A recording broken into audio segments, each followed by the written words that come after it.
Je craignais que vous ne fassiez grève, mais c'est...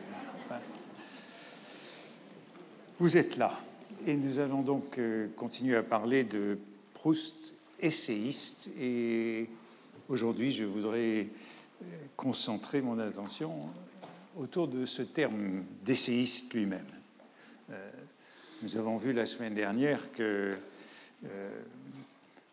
Thibaudet parlait du roman de Montaigne, et que cela paraissait une description qui convenait beaucoup mieux à La recherche du temps perdu qu'au roman de Mauriac qu'il évoquait. Mais une question se pose tout de même. Montaigne a écrit les essais. Était-il pourtant un essayiste? Est-ce que le terme était approprié? Voici ce qu'écrivait Thibaudet dans cet article, le roman de Montaigne. Nous revenons donc au roman de l'humaine condition, qui est précisément celui de Mauriac, bon, à mon sens, c'est plutôt celui de Proust, et qui prolonge avec ses procédés propres cette peinture de la condition humaine que Montaigne essaye, l'essayiste, point d'exclamation, de rendre d'après lui-même, mais au moyen de lui-même, tandis que Mauriac, romancier, la rendra d'après lui-même, mais au moyen des autres. Donc c'est ça la rupture, c'est le moyen des autres chez le moderne, dans le roman, par opposition à Montaigne. Mais ce qui m'intéresse, c'est ce terme essayiste avec ce point d'exclamation. Et vous vous souvenez que lorsque j'avais cité Émile Faguet à propos de Balzac, Émile Faguet faisait à Balzac le reproche de se comporter en essayiste dans ses romans, c'est-à-dire en intervenant, en faisant ce qu'il appelait des dissertations ou des conférences. C'est dans le texte de Faguet, publié en 1887. Ce matin, je me suis dit que j'allais vérifier ce qu'il disait dans son livre sur Balzac, qui date de 1913. Le passage est reproduit, mais il n'emploie plus le terme d'essayiste. Il dit simplement que Balzac fait des soutenances cette fois, des digressions, des excursus, des parabases.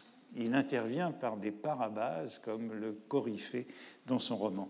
Mais il ne le traite plus d'essayiste cette fois. Cela nous fait voir que dans ce moment, 1913 pour Faguet, et même 1935 pour cet essai tardif de Thibaudet, le terme d'essayiste n'est pas courant dans la langue française. N'oublions pas que c'est un néologisme qui vient de l'anglais. On se plaint beaucoup des emprunts à l'anglais en français encore aujourd'hui, mais voilà bien un anglicisme que ce mot. Cela vient du periodical essay, et s'est très lentement installé au XIXe siècle. Donc, quand on qualifie Proust d'essayiste, je me demande si ce n'est pas un anachronisme. Il faut faire très attention maintenant, parce qu'on est accusé d'appropriation. Il faut restituer. Alors, je ne voudrais pas commettre trop d'anachronismes en qualifiant Proust d'essayiste. De nombreux ouvrages sont intitulés « Essais ».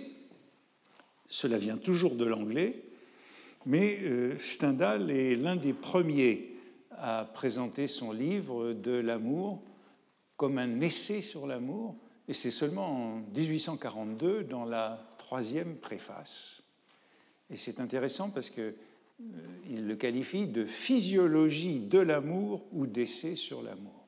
Et vous vous souvenez que dans mon cours sur les chiffonniers, on avait insisté sur l'année 1842. C'est la grande année des physiologies. Toutes les physiologies datent de 1842, quasi toutes, après la physiologie du mariage de Balzac qui date de 1829.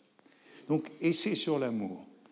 Les experts du genre de l'essai, et je vous ai dit qu'il y en avait beaucoup en ce moment, au premier cours, je vous avais montré cette très longue bibliographie sur le genre de l'essai, font remonter le terme en français le terme d'essayiste à 1842, justement. 1842, l'année des physiologies. Et c'est chez Théophile Gautier, à propos de William Hogarth, le peintre et caricaturiste.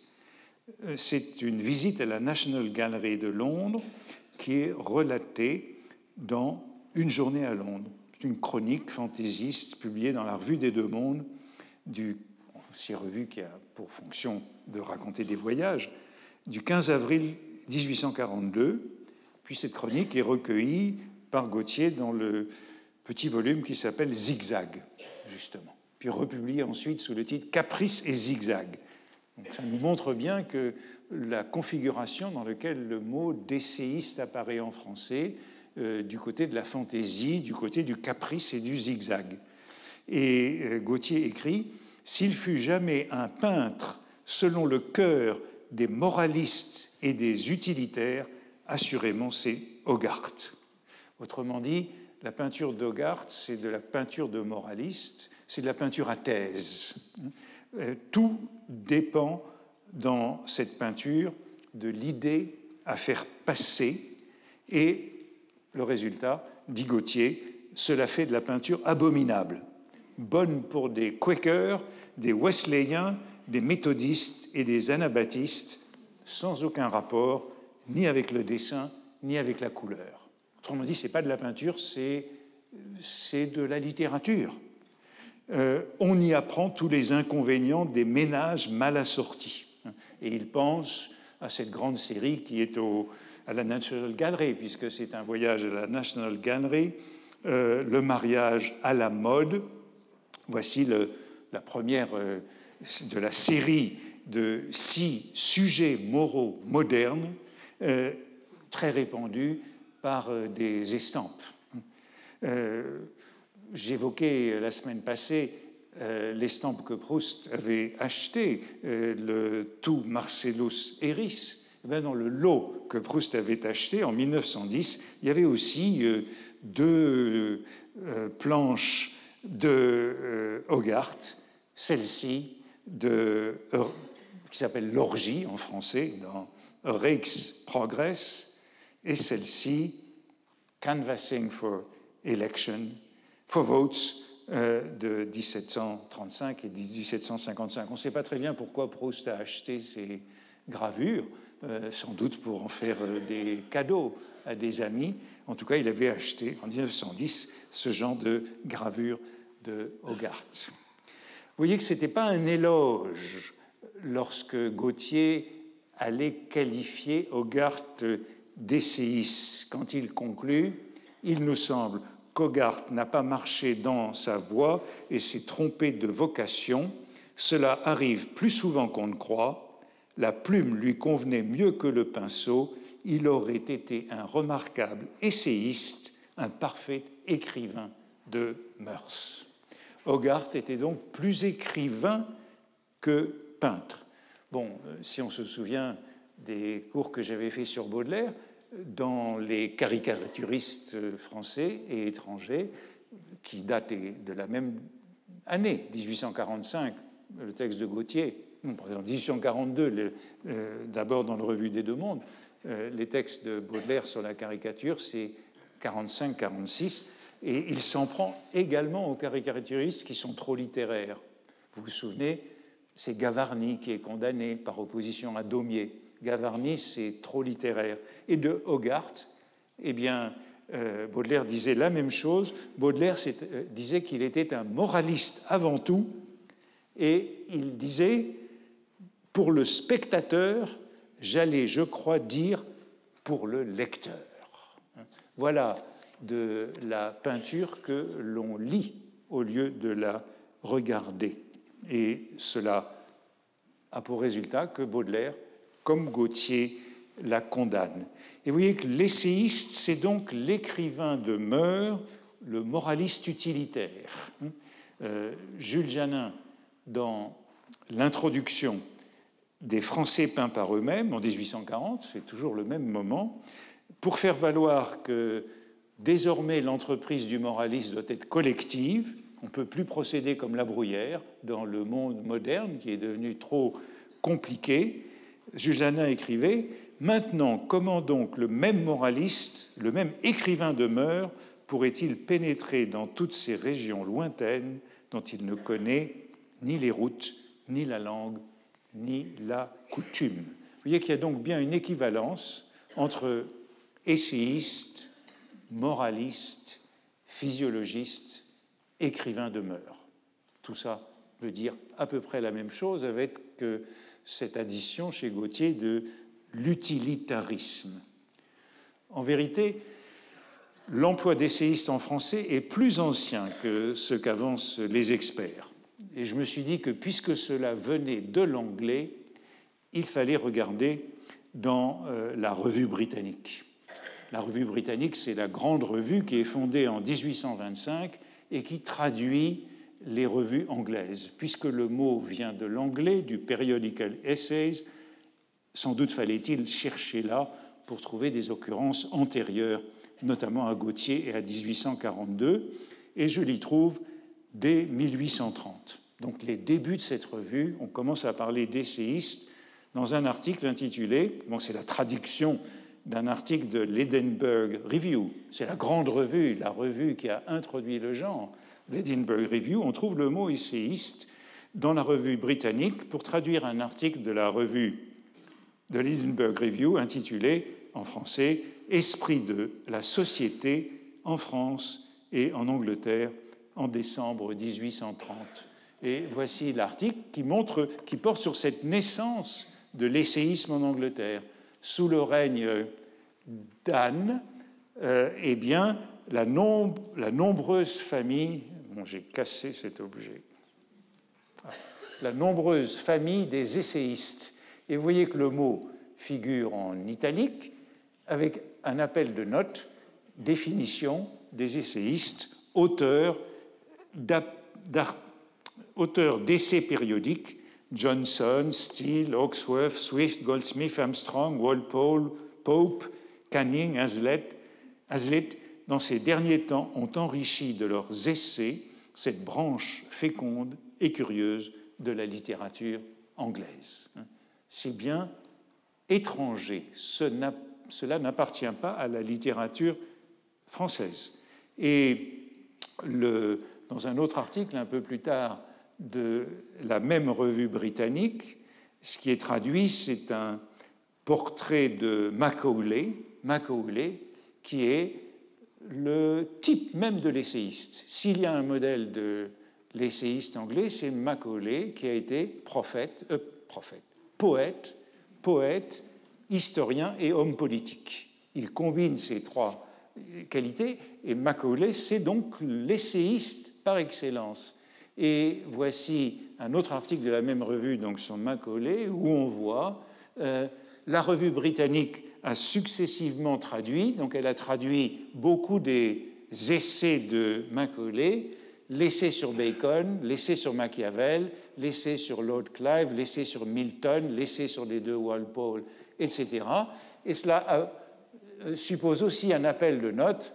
C'est ce mot d'essai donné en Angleterre aux grands articles de revue qui a fait créer le terme d'essayiste, dont notre terme de critique n'est pas toujours équivalent. Mais, mal traduit par critique en français. Mais vous voyez que ça, c'est dans les années 1830, et cela nous fait penser, en effet, au modèle des grands portraits de Sainte-Beuve, des portraits littéraires, des portraits contemporains. S'il y a un modèle, c'est celui des revues britanniques, et c'est donc celui de l'essayiste anglais, notamment Macaulay. J'ai encore trouvé ce terme d'essayiste dans un endroit très intéressant, qui est une recension d'un dictionnaire. C'est un dictionnaire célèbre du français, c'est le dictionnaire de Noël et Carpentier, qui date de 1831 et qui est intitulé « Philologie française ou dictionnaire étymologique », etc. Et dans un compte-rendu de la revue des débats, du journal des débats, de ce dictionnaire, c'est un long compte-rendu, l'auteur du compte-rendu dit qu'il y a un certain nombre de mots qui manquent dans ce dictionnaire, des mots absents. Et il cite les mots, plusieurs mots nouveaux que les auteurs du dictionnaire auraient pu admettre. Et par exemple, il cite le mot touriste. Il dit on devrait dire touriste et non voyagiste. Touriste qui vient de l'anglais, vous vous souvenez des Mémoires d'un touriste de Stendhal, publié dans les années 1830. Stendhal choisit le mot touriste. Bon, nous avons oublié tous ces anglicismes que nous utilisons lorsque nous nous scandalisons aujourd'hui. Et après avoir cité touriste, qu'il préfère à voyagiste, l'auteur de ce compte-rendu poursuit en disant « Nous pourrions citer encore le mot artistique qui s'est introduit récemment, copié sur l'anglais, qui nous semble barbare. Le mot artiste sous la forme de l'adjectif, un adjectif, artiste. Nous pourrions citer artiste, une âme artiste, un esprit artiste, bien avant l'écriture artiste des Goncourt. Essayiste, écrivain d'essais, mot emprunté aux Anglais. Et cet article est signé dans le Journal des débats CS.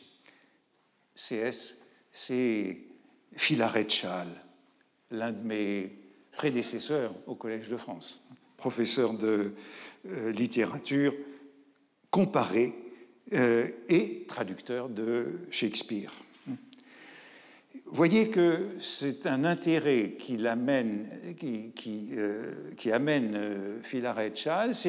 De nouveau, c'est un intérêt pour les anglicismes, pour la littérature anglaise. Et Filaret-Chasles est l'auteur d'études. Il a séjourné en Angleterre après 1830, si mes souvenirs sont bons, et il est l'auteur d'ouvrages sur le XVIIIe siècle en Angleterre, études humoristiques, histoire humoristique des humoristes. Et voilà un autre terme qui est donc très important, celui d'humoriste. Là aussi difficilement traduisible, qui vient de l'anglais et qui nous donne une autre référence pour ce qu'est un essayiste au XIXe siècle et jusqu'à Proust. Un essayiste, un autre synonyme, c'est donc humoriste, en référence à l'humeur plutôt qu'à l'humour. L'humoriste, c'est l'écrivain qui se laisse aller au gré de son humeur, qui suit son humeur. Et le modèle, c'est donc Macaulay, on y revient toujours. Voici un grand article de la Revue des Deux Mondes, une série dans la Revue des Deux Mondes en 1843, essayiste anglais, et vous voyez que c'est comme ça qu'on l'écrit le plus souvent en français. Le premier, c'est Macaulay. C'est à ce moment-là que l'on découvre Nerval. Nerval utilisant le terme, c'est dans les Nuits d'octobre, publié en 1852, dans l'Illustration. Les Nuits d'octobre, c'est un récit de voyage, c'est du tourisme. Ça commence à Paris, où on explore les différents estaminets. Je l'avais évoqué à propos des chiffonniers, puisqu'il va chez Paul Niquet, l'estaminet des chiffonniers des Halles. Et puis, il se déplace dans le Valois, et cela vire justement à la fantaisie. Et il fait un cauchemar. Il est en prison à Crépy-en-Valois, parce qu'au cours de cette pérégrination, il est sans passeport. Et on l'enferme en prison, puisqu'il n'a pas ses papiers. Et dans ce cauchemar de prison, il se retrouve devant un tribunal qui est composé de Nisard, Cousin et Guizot, les académiques, les critiques académiques. Et voici le cauchemar. Sur une table étaient étendus plusieurs numéros de magazines anglais et américains, mais que le contexte est bien celui de l'anglicisme. Et une foule de livraisons à jour à 6 pence, où apparaissaient vaguement les noms d'Edgar Poe, de Dickens, d'Ainsworth, etc. Et 3 figures pâles et maigres se dressaient à droite du tribunal, drapées de thèses en latin imprimées sur satin, où je crus distinguer ces noms: Sapientia, Ethica, Grammatica. les trois spectres accusateurs me jetaient ces mots méprisants, fantaisiste, réaliste, essayiste. Je saisis quelques phrases de l'accusation formulées à l'aide d'un organe qui semblait être celui de M. Patin, autre académicien. Du réalisme au crime, il n'y a qu'un pas, car le crime est essentiellement réaliste. Le fantaisisme conduit tout droit à l'adoration des monstres. L'essayisme amène ce faux esprit à pourrir sur la paille humide des cachots. On commence par visiter Paul Niquet, l'estaminet des Halles. On finit par se faire arrêter à Crépy pour cause de vagabondage et de troubadourisme exagéré. J'essayais de répondre, j'invoquais Lucien, Rabelais, Erasme et autres fantaisistes classiques.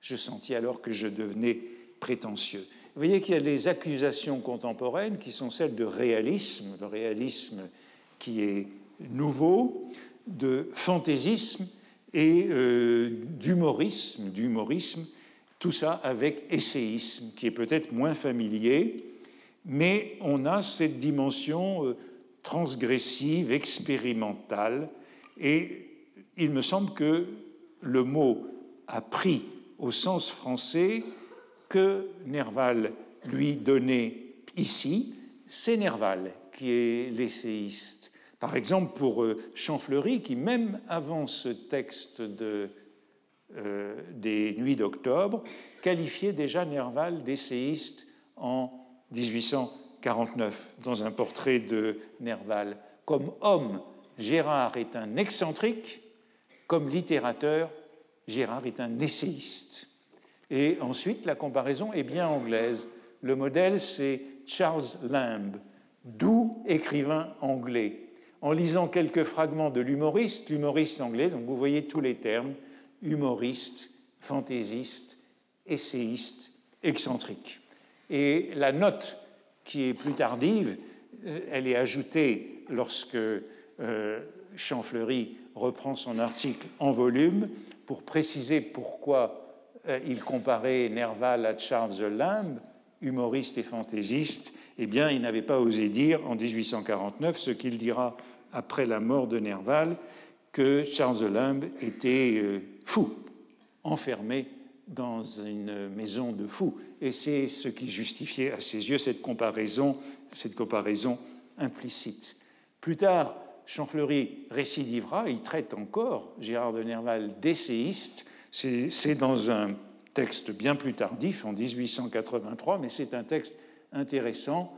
Gérard fut un des rares humoristes sincères. On voit tous les termes. Il est ce que les Anglais ont classé sous la rubrique d'essayiste, mais il est le seul vrai essayiste français. Les dictionnaires le classeraient sous la rubrique de polygraphe. Et vous voyez aussi, c'est un peu plus loin, le mot de papillonne, la papillonne commune aux humoristes. L'essayiste, c'est celui qui papillonne. Et on a là toute une série donc, de termes intéressants qui nous montrent bien la déclinaison du paradigme de l'essayiste, fantaisiste, excentrique, humoriste, polygraphe, papillonne. En français, l'humoriste, j'ai trouvé la meilleure définition dans le journal de Jules Renard. Il dit « L'humoriste, c'est un homme de bonne mauvaise humeur. » Et on a dans la mauvaise humeur cette idée de colère, de ressentiment. Il est en colère avec le monde, mais en même temps, il est capable de rire de soi. Et ça nous renvoie encore à Baudelaire et à le texte de Baudelaire sur le rire. Le rire est mauvais, mais en même temps, rire de soi, c'est, selon Baudelaire, justement ce que savent faire les Anglais dans la pantomime anglaise. Donc la bonne mauvaise humeur, c'est au fond la caractéristique de l'humoriste et de l'essayiste. Voilà la configuration de l'essayiste français au temps du jeune Proust.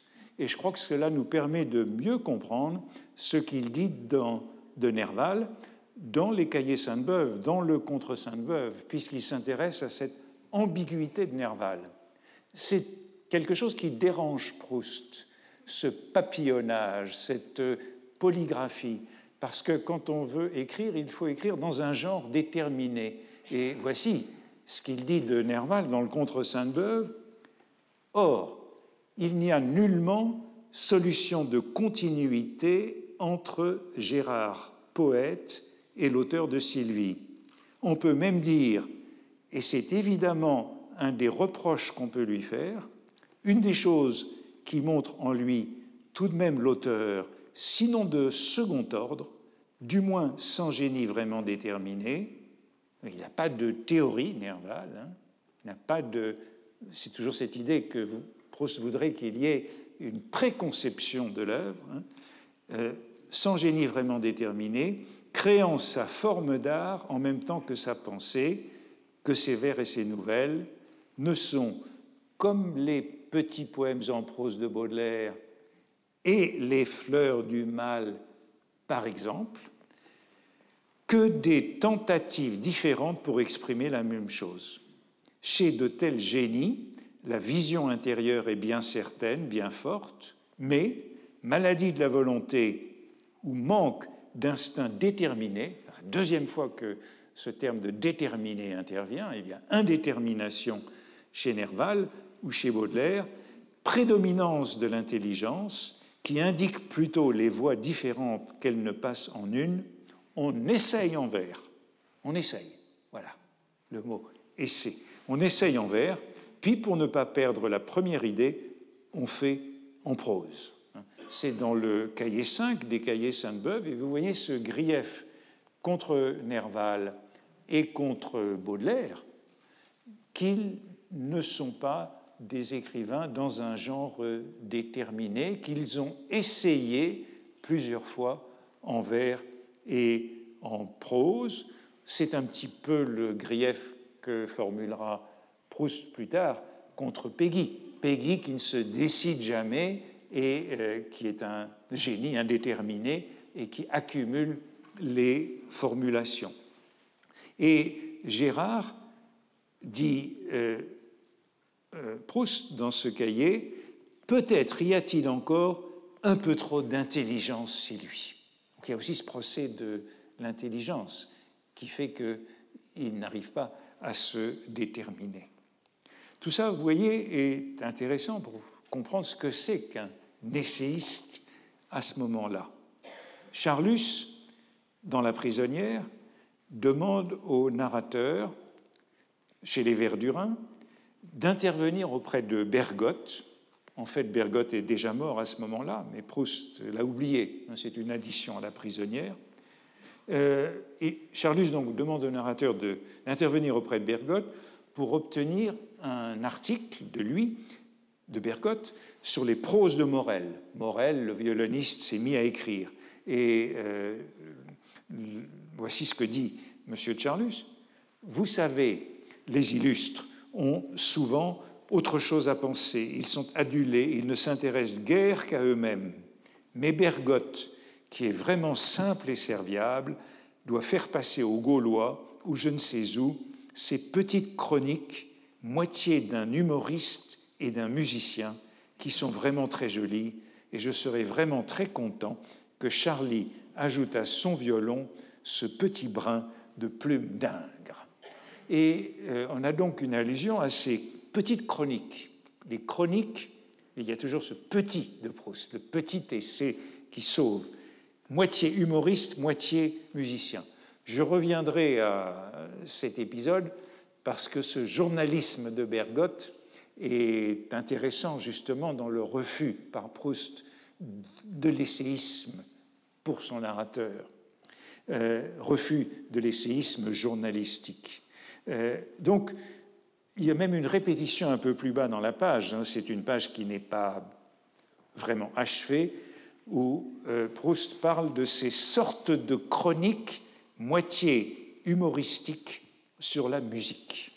Donc il y a la dimension musicale, qui est celle de la variation ou de l'étude, et la dimension humoristique qui caractérise ces petits essais. Le modèle, c'est donc Nerval, mais bien sûr, il y a d'autres essayistes dans la jeunesse de Proust qui sont les prototypes de ce modèle d'écriture, de ce type d'écriture. Bon, j'ai dit c'est Macaulay qui est partout cité, et puis Limbe, Charles Limbe, que mentionnait Champfleury. Malheureusement, Proust, à ma connaissance, ne les cite jamais. Mais voici une définition de Macaulay après la publication de ses essais en français. Donc, il est l'auteur de ces essais qui sont traduits en français par Guillaume Guizot, professeur au Collège de France d'ailleurs, le fils de Guizot, et qui est auteur d'un livre sur Montaigne.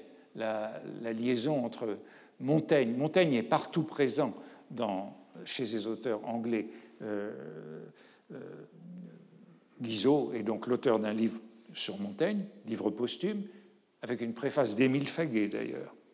Et voici comment on rend compte de ces essais de Macaulay, qui nous donne une bonne définition de ce que c'est que l'essai, comment on se le représente dans la jeunesse de Proust. L'essayiste, avec le terme n'est toujours pas traduit, n'a pas son « e » final.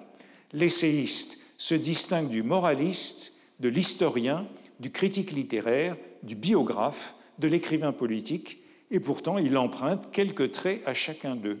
Il ressemble tour à tour à l'un et à l'autre. Il est aussi philosophe, il est satirique humoriste. Humoriste, satirique, on l'a vu, il faut aller comprendre, ça veut dire avec la bonne humeur, un satirique bienveillant. Satirique humoriste à ses heures, il réunit en sa personne des qualités multiples, il offre dans ses écrits un spécimen de tous les genres. Ceci, c'est dans la revue britannique que je trouve cette définition de Macaulay toujours, et je crois qu'on a une belle série pour comprendre ce que c'est que l'essayiste de cette fin du siècle, moraliste, historien, critique, biographe, écrivain politique, philosophe, satiriste, humoriste, tout cela tour à tour et tout à la fois. Et Barbey d'Aurevilly rend compte lui aussi des essais de Macaulay, donc le prototype de l'essayisme à ce moment-là, et lorsqu'il en rend compte, évidemment, c'est plus amusant, mais il distingue très bien le sens du mot en français et en anglais. Voici le compte-rendu de Barbey d'Aurevilly. On sait d'ailleurs que le mot « essai » n'a pas en Angleterre le même sens qu'en France, où un homme qui s'essaye à faire quelque chose et qui, par modestie, appelle la chose qu'il a peut-être manqué un essai, ne se nomme point un essayiste. Toujours avec l'orthographe anglaise. En France, un homme qui a manqué son coup ne s'appelle jamais qu'un homme malheureux. Or, l'essayisme anglais, et cette fois-ci, c'est intéressant, l'essayiste est écrit sans le E, mais l'essayisme anglais, lui, a cet E final. Or, l'essayisme anglais n'est pas une infortune, c'est une spécialité, et cela peut être une gloire. C'est la plus libre et la plus noble des formes que la critique puisse revêtir. Donc, c'est la critique au sens noble. Il consiste à prendre un livre quelconque et à exécuter sur ce livre autant de variations qu'on en peut avoir dans l'esprit. Comme un instrumentiste habile, vous voyez qu'il y a toujours cette référence à la musique dans l'essayisme, c'est toujours une variation de type musical. Comme un instrumentiste, la dimension de l'improvisation musicale, un instrumentiste habile en exécute sur un thème qu'il n'a pas créé. Donc c'est l'improvisation. C'est un genre sinon inventé par les Anglais, car nous avons Diderot qui fut quelquefois à son insu un essayiste, au moins très illustré par les Anglais, et entre eux tous par Lord Macaulay, dont le plus glorieux titre parmi tous ces titres serait d'avoir été le premier essayiste de la première revue du Monde, la revue d'Édimbourg. Cette revue à laquelle Stendhal était si attentif, et on voit bien ce qui, chez Stendhal, vient de l'essayisme anglais. Autre référence contemporaine, qui est l'essayiste en France? Eh bien, voici un compte-rendu que je trouve très intéressant, qui nous montre comment on comprend l'essayisme à l'époque de la jeunesse de Proust. C'est un compte-rendu d'un livre qui s'appelle « Essai sur l'époque actuelle » d'Émile Montaigu. Je vous rappelle qui est Émile Montaigu, c'est un rédacteur de la Revue des Deux Mondes, et au fond c'est celui qui fait le lien entre Baudelaire et Proust, puisque c'est lui qui a fait accepter les Fleurs du Mal sous le titre des Fleurs du Mal dans la Revue des Deux Mondes. Ce qui surprend historiquement que les Fleurs du Mal aient d'abord été publiées dans la Revue des Deux Mondes. C'est grâce à Émile Montaigu qui y était sensible. Et voici ce que nous dit ce compte-rendu des essais sur l'époque actuelle de Montaigu, et c'est là le rôle spécial de M. Montaigu. Il est historien, on a une excellente définition de l'essayiste ici. Il est historien autant que personne, mais il l'est en essayiste et en critique. Le présent seul le provoque à réfléchir sur le passé. Donc un essayiste, c'est quelqu'un qui va du présent vers le passé, par opposition aux historiens qui s'intéressent au passé tel qu'en lui-même. Le point de vue de l'essayiste est toujours celui du présent. Autrement dit, il ne craint pas l'anachronisme, la prédiction du passé, il en prend le risque. C'est le contraire d'un philologue ou d'un antiquaire, l'essayiste. Et ça, c'est une donnée assez fondamentale qu'on retrouvera dans un moment. Deuxième caractéristique, il prend plaisir à s'embarrasser dans un écheveau d'objections qui s'entrecroisent et se chassent les unes les autres, qu'il enroule lui-même autour de lui.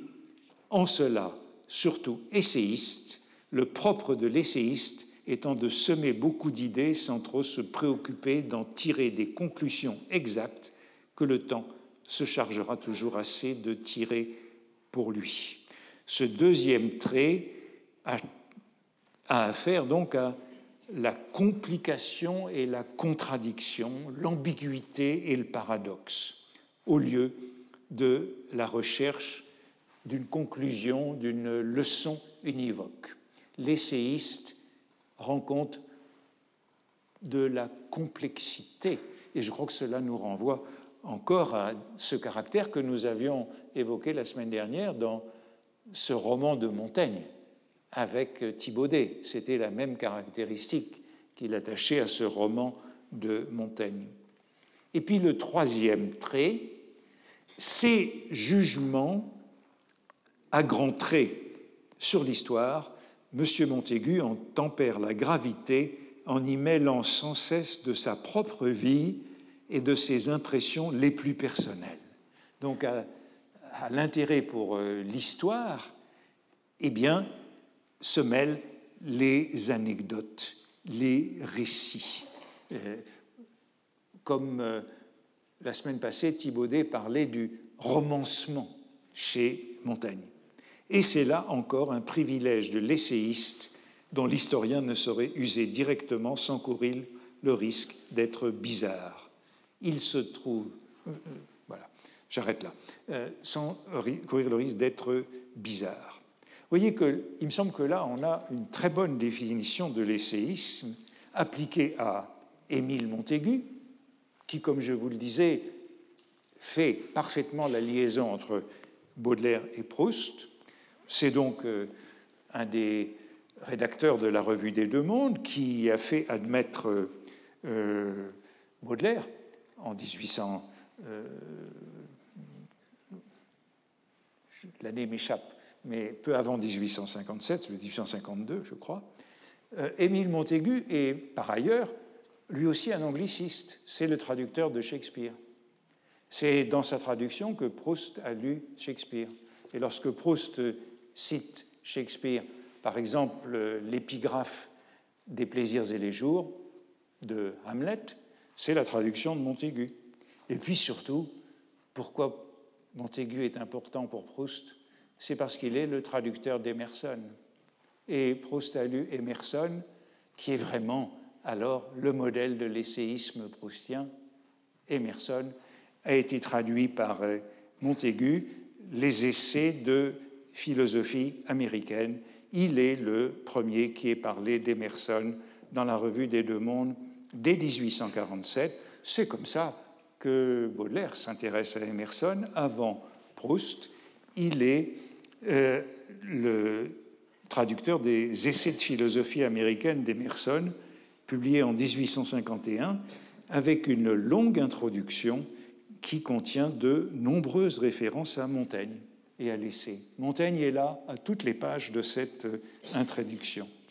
Et puisque j'évoquais les épigraphes des plaisirs et les jours, on trouve dans les plaisirs et les jours 3 épigraphes qui proviennent des essais de philosophie américaine d'Emerson, traduits par Montaigu. C'est un ouvrage dont Proust est très familier. Autrement dit, dans les plaisirs et les jours, il y a 4 épigraphes de Shakespeare et d'Emerson traduites par Montaigu. Montaigu nous conduit donc à, me semble-t-il, après Nerval, un modèle qui est vraiment éminent de l'essayiste pour Proust.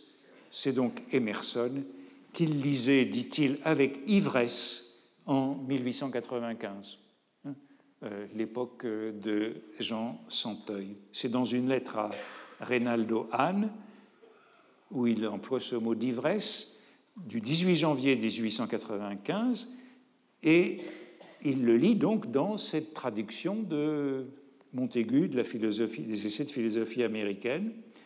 Ce jour-là, il se rend à la soutenance de thèse l'après-midi. Proust va assister à une soutenance de thèse à la Sorbonne. C'est la soutenance de thèse de Jean Isoulé, qui a été professeur au lycée Condorcet. Et c'est pour ça qu'il se rend à la soutenance. C'est une thèse sur la métaphysique de la sociologie, la cité sainte, dit-il. Et c'est Isoulé qui sera professeur au Collège de France. C'est celui qui sera élu contre Durkheim quelques années plus tard, et qui restera très longtemps. Et il est, eh bien, lui aussi le traducteur d'Emerson. C'est lui qui a traduit les Representative Men d'Emerson sous le titre nietzschéen de surhumain. Et on voit une autre référence ici dans l'essayisme proustien qui est Nietzsche. Les surhumains, traduits en 1895 et que Proust connaît aussi, ces Representative Men d'Emerson qui sont 6 portraits d'hommes représentatifs ou de surhommes, dont Montaigne et Shakespeare, parmi les 6. Alors bien sûr, Emerson est une présence très durable chez Proust qui lui sera toujours fidèle. Les essais d'Emerson, ce livre, les essais d'Emerson, donc les essais de philosophie américaine traduits par Montaigu, sont cités dans Jean Santeuil auprès du Rouge et le Noir, comme un ami avec qui on aurait envie de converser. Thèse que Proust contredira sur la lecture que j'aborderai la semaine prochaine. Emerson, philosophie américaine, comme un ami avec qui on aurait envie de converser. Et autre citation d'Emerson que je citais il y a quelques cours, et qui est jolie, c'est dans une lettre à Montesquieu de 96. C'est le moment où Proust s'intéresse vraiment à Emerson. Comme dit très bien Emerson, les gardiens de musées ne sont pas des êtres plus élevés et purifiés que d'autres. Et je citais les contresens de cette traduction. It is not observed that the keepers of Roman galleries or the valets of painters have any elevation of thought or that librarians are wiser men than others, que Isoulé avait traduit. On n'a pas observé que les gardiens des galeries romaines ou les domestiques des prêtres, les peintres sont devenus des prêtres. Alors, je ne sais pas si c'est une coquille ou une belle infidèle d'Isoulé, eussent plus d'élévation de pensée que les libraires. Alors, les librarians deviennent les libraires et non les bibliothécaires, fussent des hommes plus sages que les autres. Voilà comment on avait accès à Emerson, en tout cas, et comment Proust le connaissait. Proust est donc très sensible à Emerson dans ces années-là, et c'est notamment chez Emerson qu'il découvre, dans ses essais de philosophie américaine, tous les propos hostiles à l'amitié et en faveur de la solitude. C'est chez Emerson qu'il y a tout ce discours contre l'amitié et contre la mondanité, l'amitié comme perte de temps. Dans une lettre de 1903 à la princesse Alexandre de Caraman-Chimay, c'est la sœur aînée d'Anna de Noailles, et c'est elle qui sera justement la dédicataire de la préface de Sésame et l'hélice sur la lecture. Il lui recommande la lecture du Montaigne d'Emerson, traduit par Isoulé. Il lui dit la traduction est très mauvaise. Il s'en rend compte. Et il ajoute ce n'est pas plus long qu'un article du Figaro et beaucoup moins fatigant. Il faut donc lire Emerson, et Emerson reste important, on peut s'en souvenir, jusqu'au jour de la mort de Proust. C'est chez Emerson que Proust a lu cette phrase qu'il répète souvent. Il paraît qu'Emerson disait qu'il fallait éviter la société des mourants car rien n'est plus frivole. Et voilà la phrase d'Emerson. As far as I had observed, they, the sick and dying, were as frivolous as the rest, and sometimes much more frivolous. C'est dans The Conduct of Life, et je ne sais pas où Proust avait lu cette citation, parce que la traduction est postérieure à la date auquel il la cite. C'est la traduction qui date de 1907. Proust cite cette phrase bien avant, il l'a lue ailleurs. Ils étaient aussi frivoles et quelquefois plus frivoles encore. Comme on le sait, c'est une pensée qui figure dans sur l'un des ultimes bouts de papier que Proust dicte à Céleste dans la dernière nuit de sa vie, en novembre 1922. C'est pour un ajout à la mort de Bergotte sur ce qu'il appelle l'incroyable frivolité des mourants, qui reviendra, qu'il aurait voulu ajouter à la mort de Bergotte. Emerson est donc très très présent et c'est l'un des prototypes capitaux de l'essayiste. On trouverait encore chez lui, j'ai évoqué le thème de l'amitié, auquel je reviendrai parce qu'il est essentiel, on trouverait également le thème du rayon de soleil. Ce rayon de soleil qui est si présent dans le début du Contre Sainte-Beuve, le rayon de soleil sur le balcon, dans la matinée du Contre Sainte-Beuve, et ce thème qui revient, il est attaché à Emerson, qu'il cite à différentes reprises. Un rayon de soleil, dit Emerson du solitaire, suffit à l'enivrer. Vous voyez qu'on retrouve l'ivresse. L'ivresse du rayon de soleil pour Emerson, l'ivresse d'Emerson pour Proust. Proust revient très souvent à cette idée du rayon de soleil qui enivre et qui vient d'Emerson. En 1913, Proust polémique avec Jacques Copeau à la suite d'une note de la NRF qui prétendait que la correspondance entre Emerson et Carlyle resterait leur chef-d'œuvre. C'est une note de la NRF, et Proust écrit à Copeau qu'un Sainte-Beuve dise de ces choses d'un écrivain tout de facilité et de verve passe encore. Sainte-Beuve pourrait dire ça de n'importe quel conversationniste. Quoi qu'il y ait erreur fondamentale, mais dire cela d'Emerson, que ce qui en restera, c'est sa correspondance avec Carlyle. Vous voyez que Emerson est sans doute après Nerval, le second modèle important de l'essayisme pour Proust, et je dirais plus important que Ruskin dans cette genèse de l'essayisme proustien. On pourrait convoquer d'autres noms. Il faudrait un développement que je n'ai pas le temps de faire sur Maeterlinck, très présent dans cette écriture essayistique. Peut-être qu'il faudrait aussi parler de Bergson. Mais je voudrais terminer en parlant d'Hippolyte Taine. Parce qu'Hippolyte Taine est, par excellence, dans la jeunesse de Proust, le modèle de l'essayiste. Hippolyte Taine qui meurt en 1893.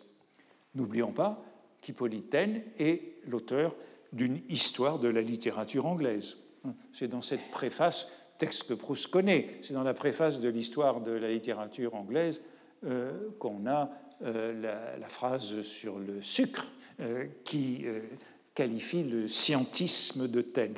Donc, il est l'auteur d'une histoire de la littérature anglaise, il est l'auteur d'essais de critique et d'histoire. C'est comme ça que Taine intitule son œuvre critique, Essais de critique et d'histoire. C'est le titre de Macaulay. Et le premier chapitre des Essais de critique et d'histoire de Taine porte sur Macaulay. Premier chapitre de ces Essais de histoire. Et vous vous souvenez, ce que je disais il y a 15 jours ou 3 semaines, que Proust, se lançant dans le Contre Sainte-Beuve, hésitant sur la forme, évoquait ce qu'il appelait l'essai classique, c'était dans la lettre à Anna de Noailles, l'essai de Taine en moins bien. L'essai classique, l'essai de Taine en moins bien. C'est donc bien Taine qui est le modèle, et Taine, c'est un auteur d'histoire, de philosophie, d'histoire littéraire, de voyage, de critique et aussi de roman. Il est le modèle et il est l'ennemi de la philologie et de l'érudition. On connaît bien son attaque contre Victor Cousin en 1857. 1857, Taine est encore un jeune homme, c'est un nouveau philosophe, et il a la même audace que les nouveaux philosophes lorsqu'il écrit de Victor Cousin, qui est juste à l'âge de la retraite. Monsieur Cousin s'est enfoncé dans l'érudition, dans la philologie, dans la bibliomanie, dans les goûts d'antiquaire, et il y est resté. Et l'essayisme opposé à cette bibliomanie et à cet antiquariat. Quiconque a touché, même de loin, la philologie, sait qu'elle demande une vocation spéciale.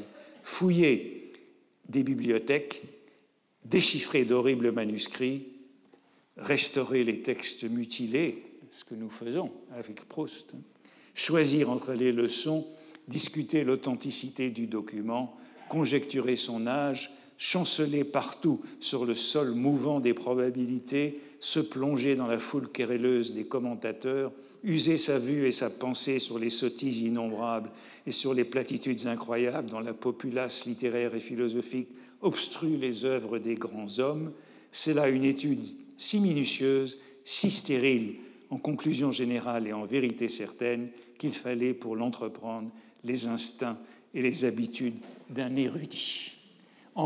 Voilà pour l'érudition, la philologie et notre travail d'édition critique. C'est ce que Rabelais appelait les faeces literarum, les fesses littéraires. Au moment où Proust se lance dans le Contre Sainte-Beuve, 1908-1909, n'oublions pas que l'actualité, nous l'avons vu, elle porte sur Sainte-Beuve. Entre le centenaire de 1904 et toutes les publications qui suivent, mais elle porte davantage encore sur Taine. Taine est tout à fait actuelle au moment où Proust se met au travail.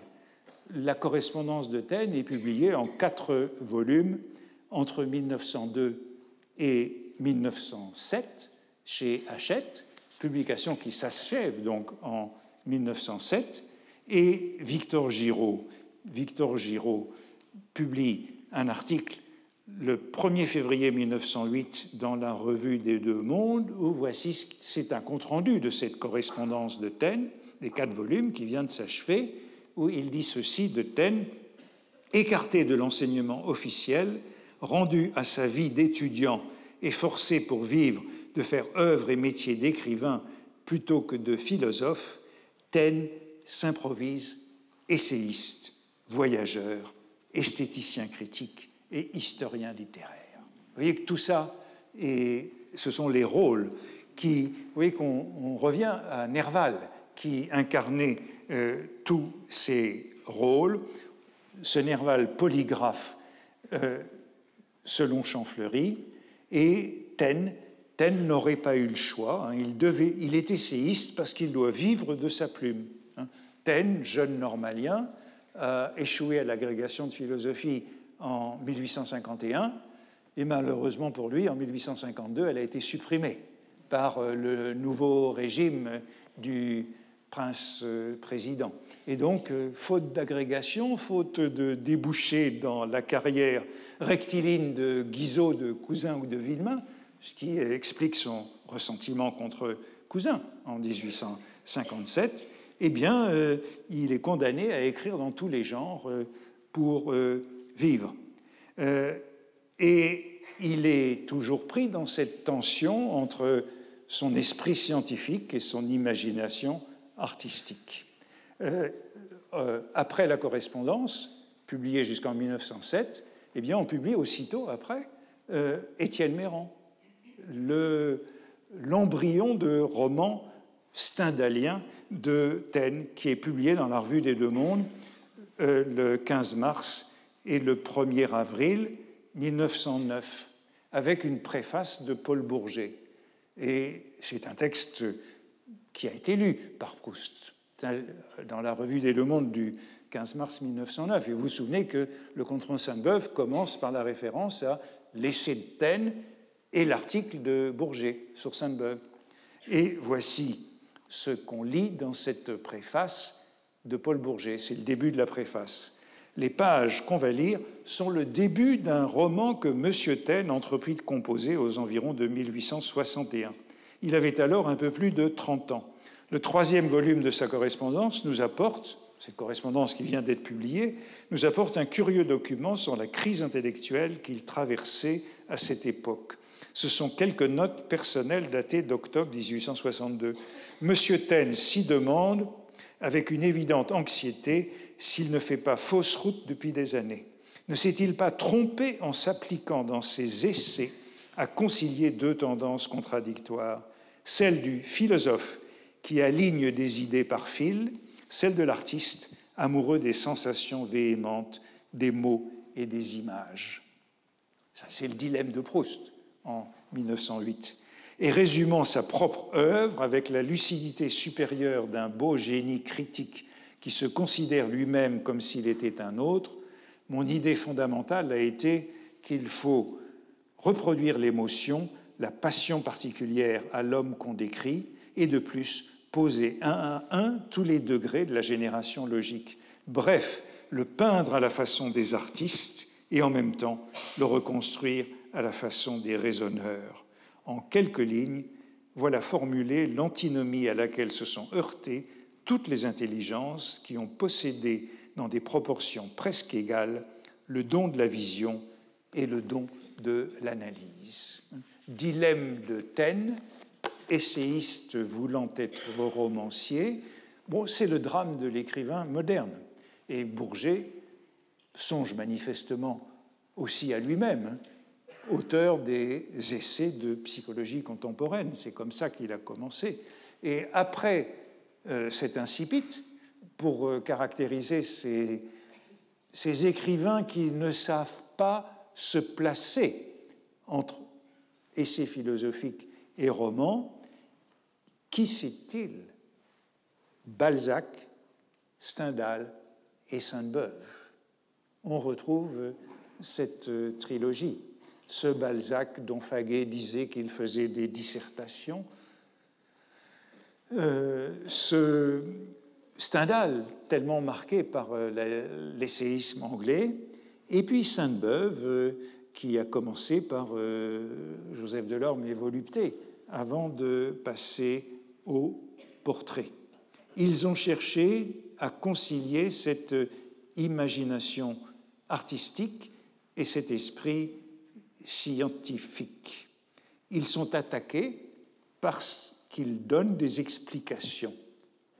Et Bourget dit que cette conciliation, on ne parle pas encore des deux cultures, c'est les two cultures de C.P. Snow, culture scientifique et culture littéraire.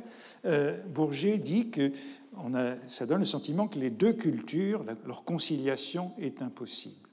Et il poursuit en disant « Faut-il étendre cette doctrine à ces véritables espèces intellectuelles que sont les genres littéraires ?»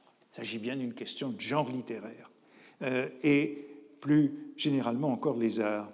C'est le sentiment irraisonné du public, et la plupart des esthéticiens pensent comme lui, cette distinction irréductible entre les diverses races de talent est affirmée sans cesse dans les revues et les journaux, à l'occasion de chaque nouvelle tentative faite par un écrivain déjà classé pour élargir et changer sa manière. Celui-ci excelle dans la prose, il ne doit pas composer de vers. C'est la situation de Nerval et Baudelaire, à laquelle Proust est si sensible. Peut-on exceller à la fois dans la prose et le vers? Nerval et Baudelaire se trompent-ils? Sont-ils dans l'illusion en écrivant à la fois des vers et de la prose? Il ne doit pas composer de vers. Celui-là est un essayiste, il ne doit pas écrire de roman. Cet autre est un romancier qui n'aborde pas l'art dramatique. Les théories sont les théories et les faits sont les faits. En fait, certains ouvrages et certains talents, ceux par exemple que j'ai cités plus haut, c'est-à-dire Balzac, Stendhal ou Sainte-Beuve, constituent bien un des types mixtes et qui déroutent la classification.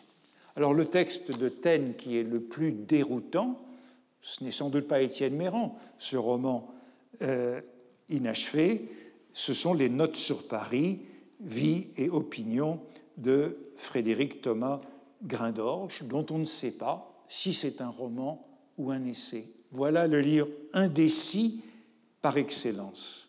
Et en tout cas, c'est un livre d'humoriste. On retrouve cette caractéristique de l'humorisme. Le Taine essayiste, c'est le Taine de Grindorge, c'est le Taine dont on ne sait pas décider dans quel genre il écrit. D'où, je crois, cette question qu'il faut poser. Est-ce vraiment par une coïncidence que Proust cite justement Taine et Bourget à l'origine de ce Contre Sainte-Beuve, qui est lui aussi traité d'essayiste, passé de la poésie et du roman à la critique. Tout cela au moment où Proust se demande « suis-je romancier ?» Je terminerai, en mordant un peu sur le temps, par une des notes paradoxales de Sésame et l'hélice. Cette note, ça fait partie des notes où Proust contredit Raskin. On l'a vu dans l'exposé de Jérôme Bastianelli il y a quelques semaines. Dans les notes de Sésame et l'hélice, Proust ne cesse de contredire Raskin. Et il s'oppose ici à la conception de la lecture édifiante et moralisatrice de Raskin, en prenant l'exemple de Raskin, de Stuart Mill dans ses mémoires. Voici le passage dans Sésame et l'hélice. Raskin, en haut, savez-vous, si vous lisez ceci, que vous ne pouvez pas lire cela, que ce que vous laissez échapper aujourd'hui, vous ne pourrez le retrouver demain. Autrement dit, il faut avoir de bonnes lectures édifiantes aujourd'hui, bien choisir ce qu'on lit parce qu'on ne pourra pas réparer demain. Et Proust donne une note où il contredit cet aspect des choses en évoquant à cette manière de concevoir la vie, de manière utilitaire et moralisatrice, on peut opposer le bel essai de Taine, où il montre que ce sont les heures de flânerie qui sont les plus fécondes pour l'esprit. Le bel essai de Taine, où il montre que ce sont les œuvres de Flannery, les heures de Flannery qui sont les plus fécondes pour l'esprit.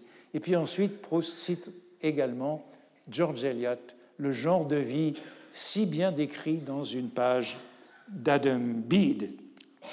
Adam Bede, c'est une page sur les bienfaits de l'oisiveté, le loisir.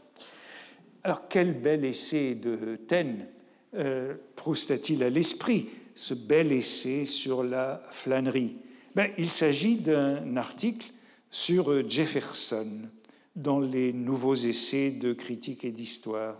C'est un article que Proust connaît bien, puisque c'est celui qui vient exactement après le chapitre sur Balzac. Un chapitre sur Balzac auquel il fait à plusieurs reprises référence.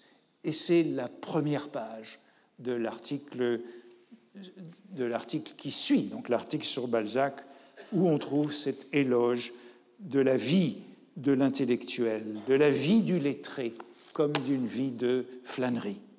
La nôtre, au fond. Il faut flâner pour trouver. Très belle page de Taine. Vous n'oubliez pas, ce Taine hostile à la philologie, hostile à l'antiquariat. On n'est point maître d'un document pour l'avoir feuilleté, ni même pour l'avoir lu, l'avoir comparé à d'autres, se l'être rendu familier, y avoir réfléchi hors de son cabinet, en promenade, en voiture.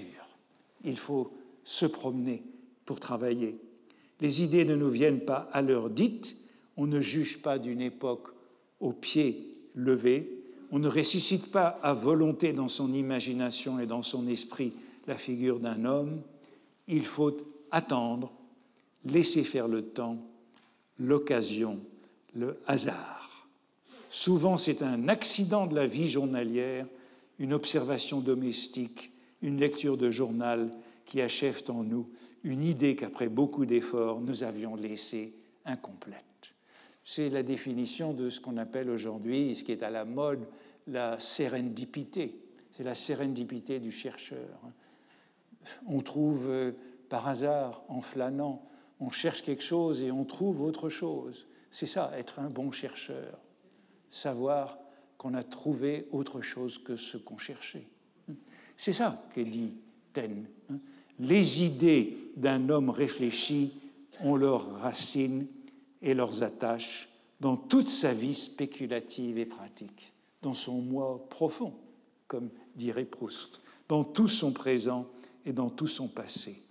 Concluez hardiment qu'un écrivain ou un artiste, même lorsqu'il rêvasse dans un fauteuil ou qu'il flâne sur le boulevard, se donne autant de mal qu'un autre, et que les 300 ou 400 pages barbouillées d'encre auxquelles de loin en loin aboutit son effort contiennent autant de travail que les rapports d'un secrétaire de préfecture, les écritures d'un caissier ou les requêtes d'un avoué. C'est un passage que connaît bien Proust.